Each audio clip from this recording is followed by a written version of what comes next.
The scorching Arizona sun beat down mercilessly on the dusty streets of Copper Ridge, a town that had seen better days. The year was 1886, and the promise of prosperity that once drew settlers to this remote corner of the territory had long since faded. Johnny Morrison, a weathered cowboy in his early 40s, guided his horse slowly down Main Street, his keen eyes taking in the familiar sights of decay and desperation. Johnny had ridden into Copper Ridge that morning with a simple purpose: to stock up on supplies before continuing his journey west. He was a man of few words and fewer attachments, preferring the solitude of the open range to the complications of civilized society. His weathered face told the story of countless days under the unforgiving sun, and his calloused hands spoke of a lifetime spent working with horses and cattle. As he dismounted in front of Henderson's general store, Johnny noticed a commotion near the entrance. A small crowd had gathered, their voices raised in irritation and disgust. Through the gaps between the adults, Johnny caught sight of a thin boy, no more than 10 years old, his clothes little more than rags, hanging from his frail frame. "Get away from here, you little thief!" Mrs. Henderson's shrill voice cut through the afternoon air. "I've told you before, we don't give handouts to vagrants." The boy, with matted brown hair and hollow cheeks, clutched something tightly to his chest as he backed away from the store entrance. His eyes, though sunken with hunger, held a defiant spark that reminded Johnny of something he'd rather forget. "Please, ma'am," the boy's voice was barely above a whisper. "I ain't asking for much. Just some bread, maybe some jerky. I can work for it." "Work, mister?" Henderson emerged from the store, his substantial belly straining against his vest. "What work could a scrawny thing like you possibly do? You'd probably just steal whatever you could get your grubby hands on." The crowd murmured their agreement, and Johnny watched as several townspeople made shooing gestures at the child. A well-dressed woman pulled her own son closer, as if poverty might be contagious. The boy's shoulders sagged with each rejection, but he didn't cry. Johnny found himself both impressed and troubled by the child's resilience. "Move along, boy!" Sheriff Garrett's voice boomed as he approached the scene. "You're disturbing the peace, and these good people don't need to be bothered by the likes of you." Johnny had seen enough. Something about the boy's quiet dignity in the face of such cruelty stirred memories he'd spent years trying to bury. Without fully understanding why, he stepped forward. "Hold on there, Sheriff!" Johnny's voice carried the authority of a man who'd faced down rustlers and wild animals. "What exactly has this boy done wrong?" Sheriff Garrett turned, sizing up the stranger with suspicious eyes. "And you are?" "Johnny Morrison, just passing through." Johnny's hand rested casually on his gun belt, a gesture not lost on the sheriff. "I asked what the boy's done." "He's been begging, disturbing our customers," Mrs. Henderson interjected. "We run a respectable business here." Johnny looked down at the boy, who was now staring at him with a mixture of hope and wariness. Up close, Johnny could see the extent of the child's condition. His lips were cracked from dehydration, his clothes were stained with dirt and sweat, and there were dark circles under his eyes that spoke of many sleepless nights. "What's your name, son?" Johnny asked gently. The boy hesitated, glancing nervously at the crowd before answering. "Billy, sir. Billy Thompson." "Well, Billy Thompson, when's the last time you had a proper meal?" Billy's stomach chose that moment to growl audibly, causing several people in the crowd to snicker. The boy's face flushed with embarrassment, but he lifted his chin defiantly. "I don't rightly remember, sir." Johnny reached into his vest pocket and pulled out a small leather pouch. The coins inside jingled softly as he counted out enough money for a substantial meal. He handed the coins to Mrs. Henderson, whose eyes widened at the generous amount. "This should cover a good meal for the boy, plus some supplies to take with him," Johnny said firmly, "and I expect you to treat him with the same courtesy you'd show any paying customer." Mrs. Henderson's demeanor changed instantly at the sight of the money. "Of course, Mr. Morrison. Right this way, young man." As Billy followed Mrs. Henderson into the store, he turned back to look at Johnny with an expression of pure gratitude. Johnny nodded and was about to follow them inside when Sheriff Garrett grabbed his arm. "That was mighty generous of you, stranger, but you might want to be careful. That boy's been nothing but trouble since he showed up in town 3 days ago. Some folks think he might be running from something." Johnny studied the sheriff's face, noting the man's obvious discomfort with the situation. "What kind of trouble?" "The kind that follows runaways," Garrett replied cryptically. "Boys like that don't end up alone without reason.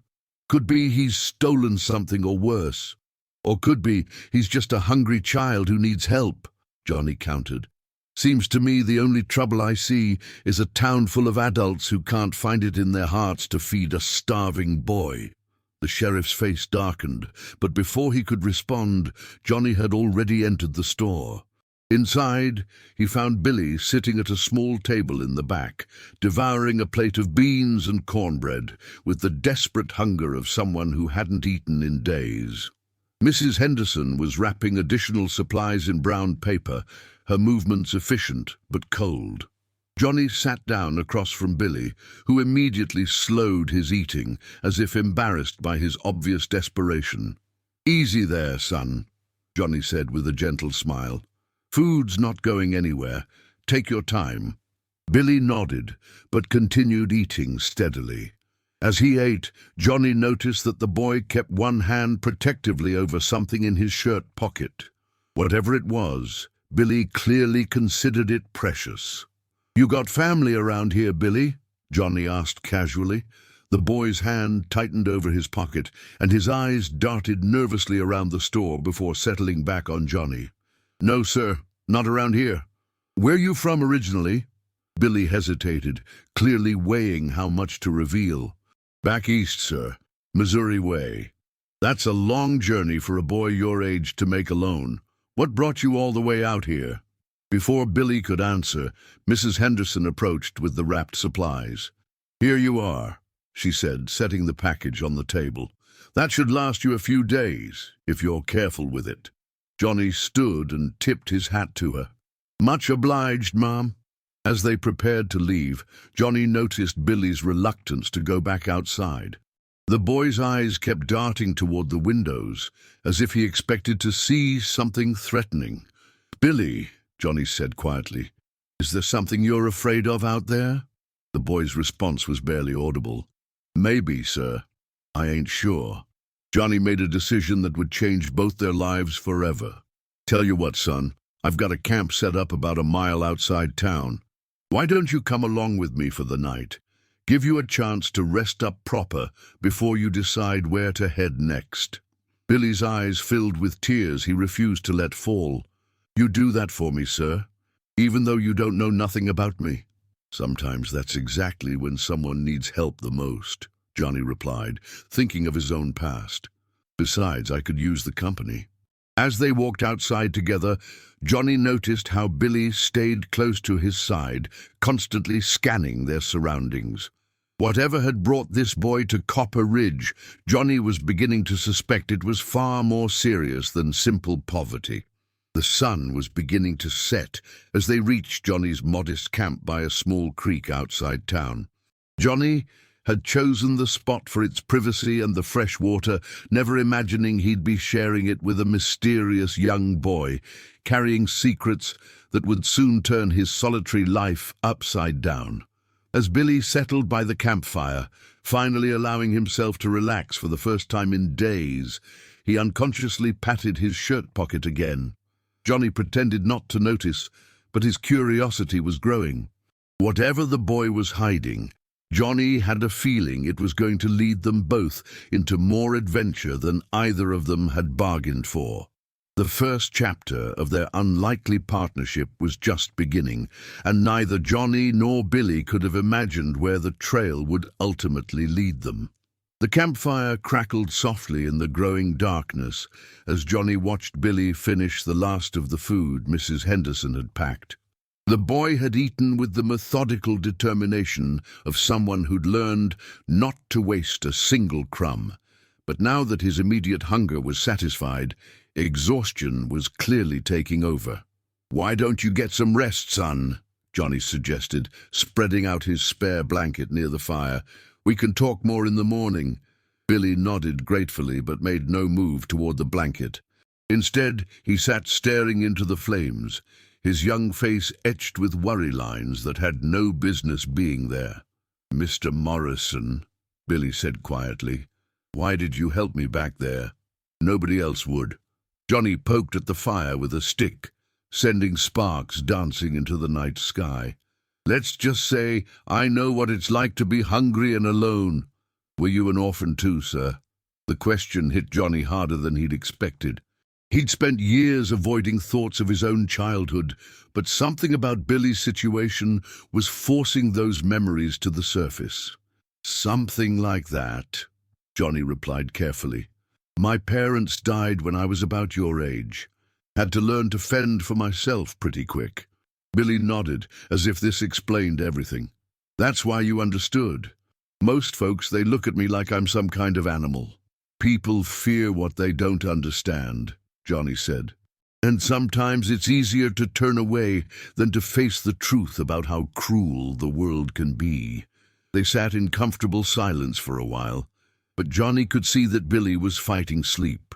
Every few minutes the boy would jerk awake, his hand automatically moving to his shirt pocket. "Billy," Johnny said gently, "whatever you're carrying there, it must be pretty important to you." The boy's eyes widened in alarm. "I don't know what you mean, sir." "Son, I've been watching you protect whatever's in that pocket since we met. I'm not going to take it from you, but if you're in some kind of trouble, maybe I can help." Billy stared at Johnny for a long moment, as if trying to gauge whether he could be trusted. Finally, with trembling hands, he reached into his pocket and pulled out a crumpled photograph and a folded piece of paper. "Here's my ma," Billy said, holding up the photograph. Even in the firelight, Johnny could see it showed a young woman with kind eyes and Billy's same defiant chin. "She died of the fever last winter. I'm sorry for your loss," Johnny said sincerely. "She looks like she was a good woman." "She was the best." Billy's voice cracked slightly. "Before she died, she gave me this letter, said it was important, that I should take it to someone named Samuel Crawford in California." Johnny's blood ran cold at the mention of that name. Samuel Crawford was a wealthy rancher and businessman who owned vast stretches of land throughout California and Arizona. He was also known for his ruthless business practices and his ability to make problems disappear. "Did your mother tell you why you needed to find this Crawford fellow?"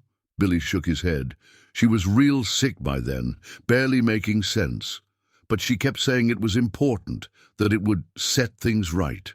I've been trying to get to California ever since, but you ran out of money and ended up here," Johnny finished. "It's more than that, sir." Billy's voice dropped to a whisper. "I think someone's been following me." Johnny felt the hairs on the back of his neck stand up. "What makes you think that?" "In the last 3 towns I passed through, there was always this man asking questions about me. Tall fellow with a scar on his cheek, dressed like a businessman but wearing a gun like he knew how to use it. He never approached me directly, but I could feel him watching." Johnny's mind raced. If someone was tracking Billy, it meant the letter the boy carried was more important than either of them realized. It also meant they were both potentially in danger. "Billy, I need you to think carefully. Did your mother ever mention anything about your father?" The boy's face darkened. "She said he was a bad man who left us when I was little. Said I was better off not knowing him." "And you never questioned that?" "Course I did, but Ma would get real upset whenever I asked. Eventually, I stopped asking." Johnny stared into the fire, pieces of a puzzle beginning to form in his mind. A mysterious letter addressed to one of the most powerful men in the territory, a boy being hunted by unknown forces, and a mother who'd taken secrets to her grave. "Billy, would you let me read that letter?" The boy hesitated, clutching the paper protectively. "Ma said it was for Mr. Crawford's eyes only. I understand that, son. But if someone's hunting you because of what's in that letter, we need to know what we're dealing with. I give you my word, I won't do anything to hurt you or dishonor your mother's memory." After a long moment, Billy slowly unfolded the letter and handed it to Johnny. The paper was worn from handling, and the ink had faded in places, but the words were still legible. As Johnny read, his expression grew increasingly grim. The letter was written in a woman's careful handwriting and dated just a few months before Billy's mother's death. It was addressed to Samuel Crawford and began with words that made Johnny's blood run cold. "Mr. Crawford, I am writing to inform you that your son, William Thompson, is in need of your acknowledgement and support. I have kept your secret for 10 years as promised, but my illness prevents me from caring for him any longer. The boy knows nothing of his true parentage, but he deserves to know his father and claim his rightful inheritance." Johnny read the rest of the letter in stunned silence. It detailed how Billy's mother, Sarah Thompson, had been a young woman working in Crawford's household when she became pregnant. Crawford had paid her to leave quietly and never contact him again, but now, facing death, she was asking him to take responsibility for his son. "Mr. Morrison," Billy's voice seemed to come from far away. "What does it say?" Johnny looked up at the boy, really looked at him, and suddenly saw features he'd missed before.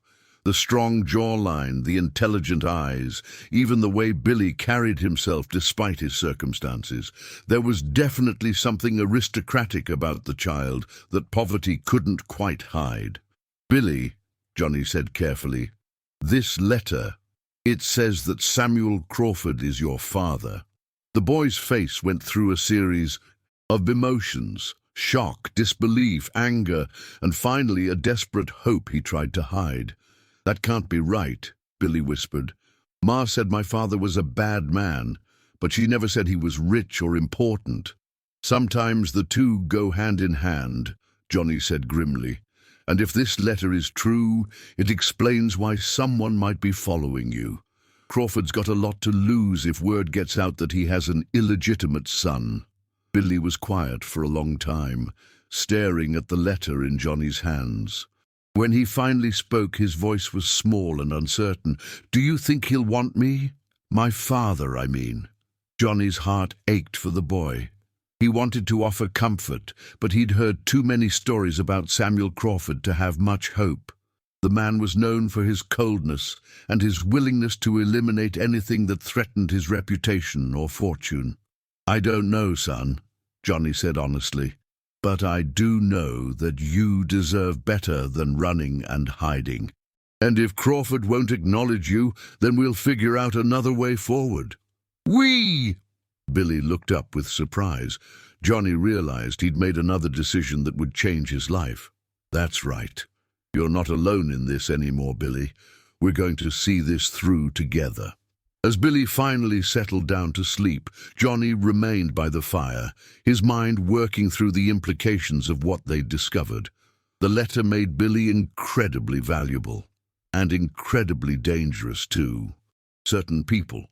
If Crawford wanted the boy silenced, he had the resources to make it happen.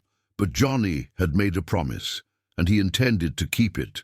Whatever lay ahead, he and Billy would face it together. The trail to California suddenly seemed much longer and more treacherous than before, but Johnny was determined to see the boy safely to his destination. In the distance, a coyote howled, and Johnny found himself wondering if they were truly alone in the wilderness. The feeling of being watched that had plagued Billy might not have been paranoia after all. As the fire burned lower, Johnny made plans for the morning. They would need to be careful, avoid the main roads, and trust no one. The journey ahead would test both of them in ways they couldn't yet imagine. Dawn broke grey and cold over the Arizona desert, but Johnny was already awake, studying the horizon with the practiced eye of a man who'd learned to read danger in the landscape. Billy slept fitfully nearby, occasionally murmuring his mother's name in his dreams. Johnny had spent most of the night thinking about their situation, and every scenario he considered led to the same conclusion. They needed to get moving, and fast. If Crawford had indeed sent someone to track Billy, their camp by the creek would be too easy to find. "Billy," Johnny said quietly, gently shaking the boy's shoulder. "Time to go, son." Billy woke instantly, his eyes immediately alert, another sign that he'd been living in fear for too long. "Is something wrong, Mr. Morrison?"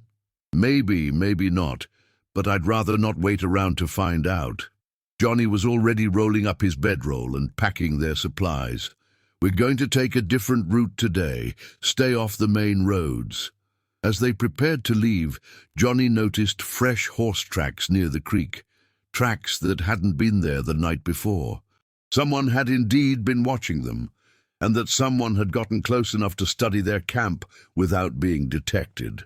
"Billy," Johnny said, keeping his voice calm, "I want you to stay close to me today. Don't wander off for any reason, understand?" The boy nodded, his face pale but determined. "It's him, isn't it? The man who's been following me. Could be, but don't you worry about that. We're going to handle this smart." They mounted Johnny's horse together, Billy sitting in front, where Johnny could keep him safe. As they rode away from the camp, Johnny took a circuitous route through the rocky terrain, using every trick he'd learned during his years as a cowboy to obscure their trail. For several hours, they rode in relative silence, stopping only to rest the horse and take small sips from Johnny's water canteen. The sun climbed higher, turning the desert into a furnace, but Johnny kept them moving. His instincts told him they were still being followed, though he couldn't see any sign of pursuit. It was Billy who first spotted the dust cloud on the horizon behind them. "Mr. Morrison," the boy said quietly, "there's someone coming." Johnny turned in the saddle and saw what Billy had noticed. A thin line of dust rising in the distance, moving in their direction with purpose. Whoever was following them was no longer trying to hide. "How far to the next town?" Billy asked, trying to keep the fear out of his voice. Johnny consulted the mental map he carried of the territory. "Willow Creek's about 10 miles northeast, but that's where they'd expect us to go." He made a quick decision. "We're going to head for Devil's Canyon instead." "Devil's Canyon?" Billy's voice cracked slightly. "That doesn't sound very safe." "It's not," Johnny admitted, "but it's got something we need right now, places to hide and only one way in or out. If someone wants to corner us there, they'll have to come at us head-on." They changed direction, pushing the horse harder as they made for the canyon. Behind them, the dust cloud grew larger, and Johnny could now make out 2 riders instead of 1. The situation was getting worse by the minute. Devil's Canyon was a narrow gorge, carved by centuries of flash floods, its red sandstone walls rising nearly 100 feet on either side. Johnny had been there once before, years ago, and remembered it as a place where a man could easily disappear or be trapped with no way out. As they entered the canyon, Johnny felt the temperature drop noticeably. The high walls blocked most of the sun, creating a twilight world of shadows and echoes. He guided the horse carefully along the rocky floor, looking for a defensible position. "There," Johnny pointed to a cluster of large boulders about halfway through the canyon. "We'll make our stand there." They dismounted, and Johnny quickly positioned Billy behind the largest boulder, where the boy would be protected from gunfire. Then he checked his weapons, a Colt .45 and a Winchester rifle, and settled in to wait. They didn't have to wait long. Within minutes, the sound of approaching hoofbeats echoed off the canyon walls. Johnny peered around the boulder and saw 2 men riding slowly into the canyon, their eyes scanning the rocks for any sign of their quarry. The first man matched Billy's description perfectly, tall, well-dressed, with a prominent scar running down his left cheek. He carried himself like a professional gunfighter, his hand never straying far from his weapon. The second man was shorter and stockier, with the look of someone who'd do anything for money. "Morrison!" the scarred man called out, his voice echoing strangely in the confined space. "I know you're in here! There's no need for this to get ugly!" Johnny remained silent, waiting to see what the man would reveal. "My name's Garrett Blackwood," the man continued. "I work for Mr. Crawford, and I'm here to collect what belongs to him." "The boy doesn't belong to anyone," Johnny called back, his voice carefully neutral. Blackwood laughed, but there was no humor in it. "That's where you're wrong, cowboy. The boy's got something that doesn't belong to him, and my employer wants it back." "You mean the letter?" "Smart man. Hand over the boy and the letter, and you can ride out of here alive. Keep interfering, and things will get unpleasant for both of you." Johnny glanced at Billy, who was listening to every word with wide, frightened eyes. The boy's face had gone pale, but there was still that defiant spark in his expression that Johnny had come to admire. "What if I told you the boy's got a right to that letter?" Johnny called back. "What if I told you he's got a right to know who his father is?" The silence that followed was telling. When Blackwood spoke again, his voice had turned cold and dangerous. "Mr.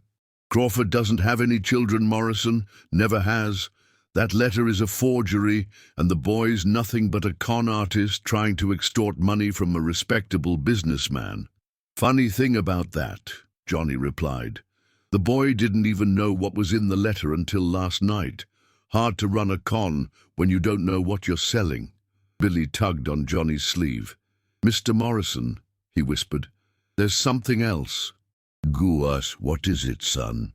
Billy reached into his other pocket and pulled out a small object wrapped in cloth. "Ma gave me this too. Said it belonged to my father." Johnny unwrapped the cloth and found himself staring at an ornate gold pocket watch. Engraved on the back were the initials SC and a date from 15 years earlier.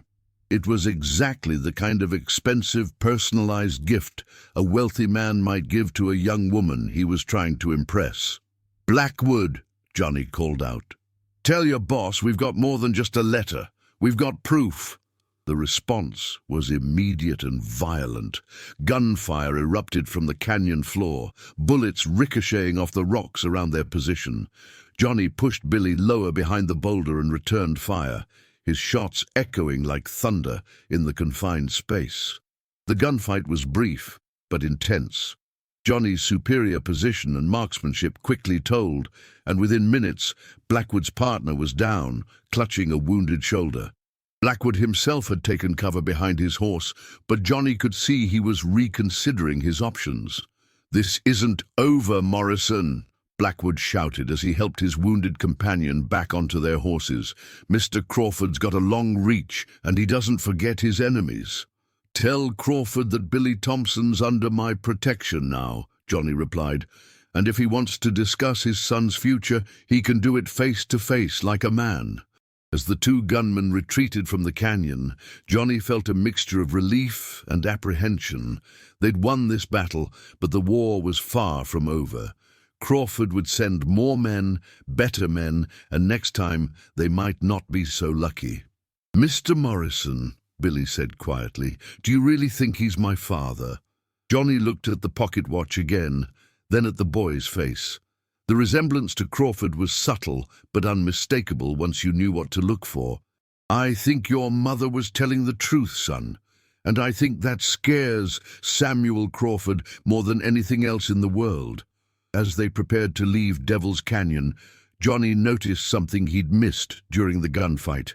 On the canyon wall, partially hidden by shadows and centuries of weathering, were strange markings that looked almost like a map.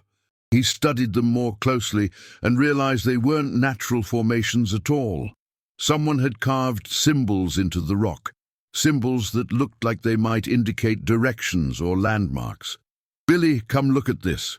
The boy joined him at the wall, his eyes widening as he took in the carved symbols. "What do you think it means?"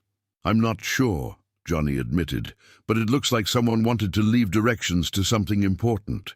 Important enough to carve them in stone where they'd last forever." Johnny traced the symbols with his finger, trying to make sense of the pattern. There were arrows pointing deeper into the canyon system, along with what looked like distance markers and warning symbols. "Mr. Morrison," Billy said suddenly, "Ma used to tell me stories about treasure hidden in the desert. Said the old Spanish explorers buried gold all over this territory before they left." Johnny felt a chill run down his spine. If these markings were indeed a treasure map, it would explain a lot about why Crawford was so desperate to get his hands on Billy and anything the boy's mother might have left behind. "Billy, did your mother ever mention finding anything unusual? Maybe something she kept hidden?" The boy thought for a moment, then nodded slowly. "She had a box under her bed that she never let me look in. Said it contained memories that were too painful to share." "And you never saw what was inside?" "Not until she was dying," Billy admitted. "That's when she gave me the letter and the watch. But there was something else in there too, a piece of paper with drawings on it. I thought it was just scribbles, so I left it behind." Johnny's heart raced. If Billy's mother had possessed part of a treasure map, and if these canyon markings were related to it, they might have stumbled onto something far more valuable than either of them had imagined. But first, they had to survive long enough to figure out what it all meant. Crawford's men would be back, probably with reinforcements, and next time they wouldn't underestimate their quarry.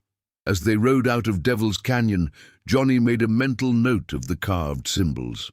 Whatever secrets they held, he had a feeling they were going to play a crucial role in the adventure that lay ahead. The trail to California had just become much more complicated and much more dangerous. 3 weeks had passed since the confrontation in Devil's Canyon, and Johnny and Billy had been constantly on the move, staying ahead of Crawford's men through a combination of cunning, luck, and sheer determination. They'd traveled through hidden valleys and forgotten mining camps, always heading west toward California, but taking the longest possible route to avoid detection. During their journey, they'd made an unexpected ally in the form of Maria Santos, an elderly Mexican woman who ran a small trading post in the ghost town of Esperanza. Maria had taken one look at Billy's thin frame and Johnny's worried expression and immediately offered them shelter, food, and most importantly, information. "Senor Crawford, he is not a good man," Maria had told them over a dinner of beans and tortillas. "My husband, he used to work for Crawford's mining operation before it, disappeared." "Disappeared?" Johnny had asked. "See, very mysterious. One day there is a rich silver mine, the next day Crawford says it is played out worthless. But my husband, he knew better. He saw the ore samples, knew there was still much silver in those mountains. It was Maria who had helped them understand the significance of the canyon markings. She'd recognized some of the symbols as old Spanish mining signs, used by explorers and prospectors to mark the locations of valuable deposits. "These symbols," she'd explained, studying Johnny's rough sketches of the canyon wall, "they tell a story. Here is water, here is danger, here is oro, gold," Billy had whispered. "Sí, muchacho, gold." Now, as they sat around a campfire in the foothills of the Sierra Nevada mountains, just 2 days' ride from Crawford's main ranch, Johnny was putting together the final pieces of a puzzle that had been 15 years in the making. "Billy," he said quietly, "I think I understand now why your mother kept that box hidden, and why Crawford is so desperate to stop us." The boy looked up from the rabbit he was roasting over the fire. In the weeks they'd been together, he'd grown stronger and more confident, but he still had the cautious alertness of someone who'd learned not to trust easily. "What do you mean?" Johnny pulled out the letter and the pocket watch, studying them in the firelight. "Your mother wasn't just a servant in Crawford's house. I think she was involved in his mining operations, maybe as a bookkeeper or records keeper, and I think she discovered something that Crawford wanted to keep secret." "Like what?" "Like the fact that he didn't abandon that silver mine because it was played out. He abandoned it because he found something better, gold, a lot of gold. But instead of reporting it and sharing the profits with his investors, He decided to keep it for himself. Billy's eyes widened. You think Ma knew about the gold? I think she knew about it, and I think she took proof when she left. That piece of paper you mentioned, the one with the drawings? I'll bet it wasn't scribbles at all. I'll bet it was a map showing the exact location of Crawford's secret gold mine. Johnny stood up and began pacing around the fire. Think about it, Billy. Crawford pays your mother to disappear and never contact him again, but he doesn't just give her enough money to get by, he gives her enough to live comfortably for years. Why? Because he's not just paying for her silence about you. He's paying for her silence about the gold. But if Ma had a map to a gold mine, why didn't she use it? Why did we live so poor? Johnny sat back down, his expression gentle. Because your mother was an honest woman, son. She could have exposed Crawford and claimed her share of the gold, but that would have meant admitting to their relationship and revealing your existence. She chose to protect you instead. Billy was quiet for a long moment, absorbing this new understanding of his mother's sacrifice. When he spoke, his voice was thick with emotion. So she suffered in poverty to keep me safe. That's what mothers do, Johnny said simply. They protect their children, no matter the cost to themselves. As if summoned by their conversation, the sound of approaching horses echoed through the night. Johnny immediately kicked dirt over the fire and grabbed his rifle, motioning for Billy to take cover behind a large rock. But the voice that called out from the darkness was not Blackwood's. Morrison, I know you're out there. I want to talk. Johnny recognized the voice immediately. It was Samuel Crawford himself, the man who'd been hunting them across half the territory. Johnny had expected this moment would come eventually, but he'd hoped to reach California first, where they might have had more legal protection. Just you, Crawford? Johnny called back. Just me. I'm unarmed.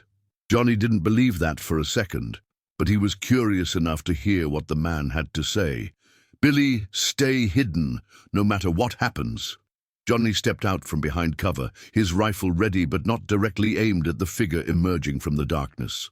Samuel Crawford was a tall, distinguished-looking man in his 50s, with silver hair and expensive clothes that somehow managed to look pristine despite days of travel.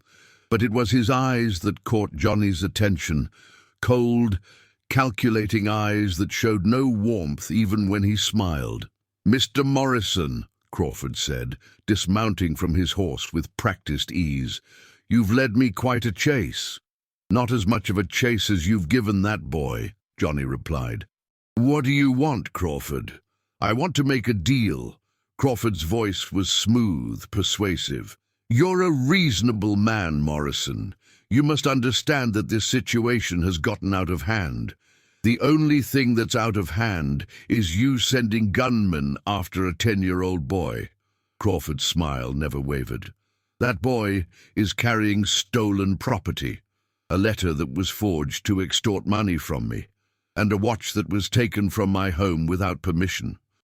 Funny thing about that watch, Johnny said. It's got your initials on it, and it's exactly the kind of gift a man might give to a woman he was fond of. For the first time, Crawford's composure slipped slightly. I don't know what lies that woman filled the boy's head with, but I can assure you, the boy doesn't know anything, Johnny interrupted. He didn't even know what was in the letter until I read it to him. But I know, Crawford. I know about Sarah Thompson, and I know about the gold mine you've been hiding. Crawford's eyes narrowed dangerously. You don't know anything. I know enough.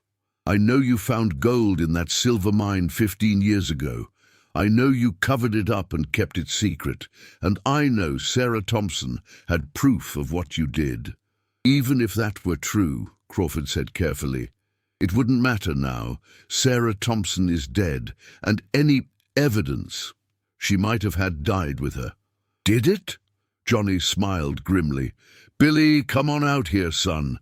Billy emerged from behind the rock, his young face set in determined lines. When Crawford saw him, the man's face went pale. Even in the moonlight, the family resemblance was unmistakable. "Hello, father," Billy said quietly. Crawford stared at the boy for a long moment, his carefully controlled expression cracking. When he spoke, his voice was barely above a whisper. "You look just like her." "Like my mother?" Billy asked. "Like my sister," Crawford said, and Johnny felt the world shift beneath his feet. "Your sister," Johnny repeated. Crawford nodded slowly, his shoulders sagging as if a great weight had been lifted from them. "Sarah wasn't my lover, Morrison. She was my half-sister, my father's illegitimate daughter, born to a servant woman and raised in secret. I brought her to work in my household because she was family, the only family I had left." Billy's face showed his confusion. "But the letter, it says you're my father." "The letter was Sarah's way of protecting you," Crawford explained. "She knew that if anything happened to her, you'd need someone to take care of you. But she also knew that I could never publicly acknowledge you as my nephew without revealing the scandal of my father's affair. So she wrote the letter claiming I was your father, thinking it would force me to provide for you." Johnny felt the pieces of the puzzle rearranging themselves in his mind.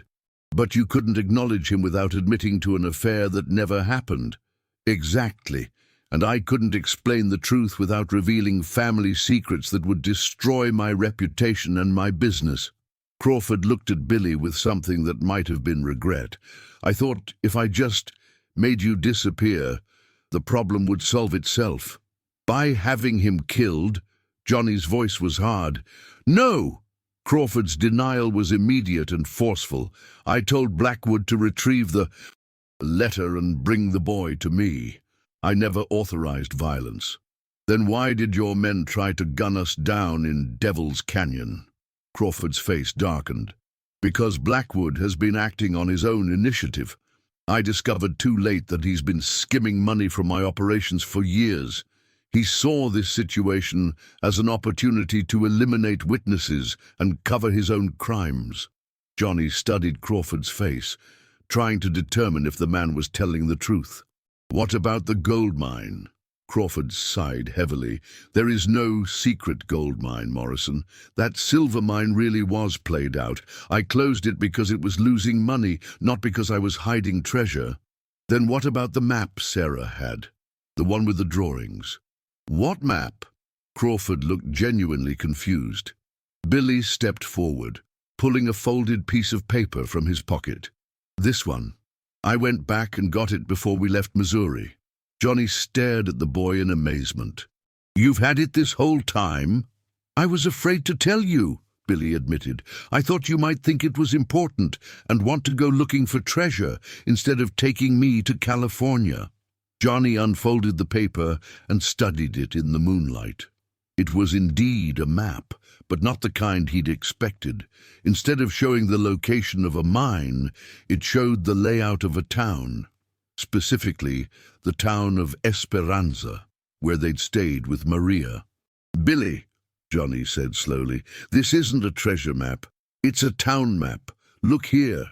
This is Maria's trading post, and this is the old church, and this—" Johnny's voice trailed off as he realized what he was looking at.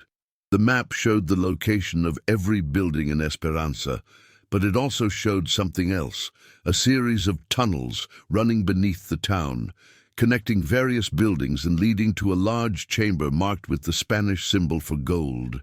"Crawford," Johnny said quietly, "you need to see this." The three of them huddled around the map, and Crawford's expression changed from confusion to amazement to something approaching awe. "My God," he whispered. "This isn't a map of my mine. This is a map of the old Spanish mission treasure." "What Spanish mission treasure?" Billy asked. Crawford looked up from the map, his eyes bright with excitement. "Legend says that when the Spanish missionaries abandoned this region, they buried a fortune in gold and silver to keep it from falling into the hands of bandits. People have been looking for it for over a century." Johnny felt his heart racing. "And you think this map shows where it's buried?" "Not buried," Crawford said, studying the map more carefully. "Hidden. Look at these tunnel markings. The Spanish didn't bury their treasure.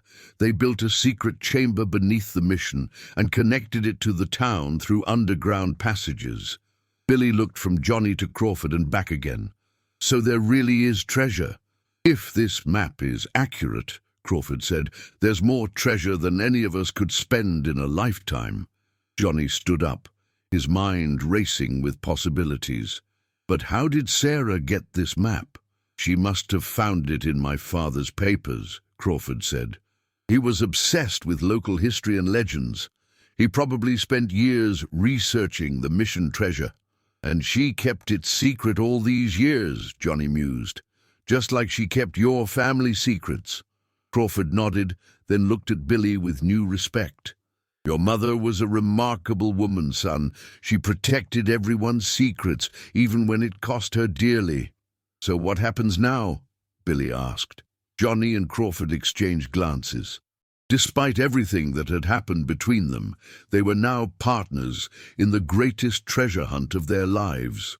Now, Johnny said, we go to Esperanza and see if this map leads to anything real.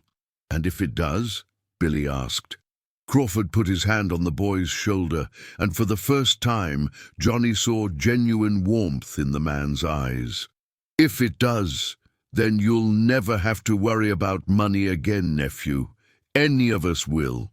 As they prepared to ride back toward Esperanza, Johnny couldn't help but marvel at how much their situation had changed. What had started as a simple act of kindness toward a hungry boy had led them to the edge of the greatest adventure of their lives. But more importantly, Billy had found his family. Not in the way any of them had expected, but family nonetheless. And sometimes, Johnny reflected, that was the greatest treasure of all. The three of them mounted their horses and rode through the night toward Esperanza, toward Maria's trading post, and toward whatever secrets lay buried beneath the desert floor. Behind them, the Sierra Nevada mountains stood silhouetted against the star-filled sky, silent witnesses to the beginning of their greatest adventure yet. The map in Billy's pocket seemed to burn with possibility, and Johnny found himself smiling for the first time in weeks. Whatever lay ahead, they would face it together, the cowboy, the boy, and the uncle who had finally found his way home. As dawn broke over the desert, painting the sky in shades of gold and crimson, Johnny Morrison realized that sometimes the best trails were the ones you never planned to follow, and sometimes the greatest treasures were the ones you found when you weren't looking for them at all. The golden truth of their adventure was just beginning to unfold, and Johnny couldn't wait to see where the trail would lead them next. Hello, how are you? Did you enjoy the story? Like, share, comment on which city you're watching from, and subscribe to the channel to help us continue adding new amazing videos. Thank you very much, and come back often.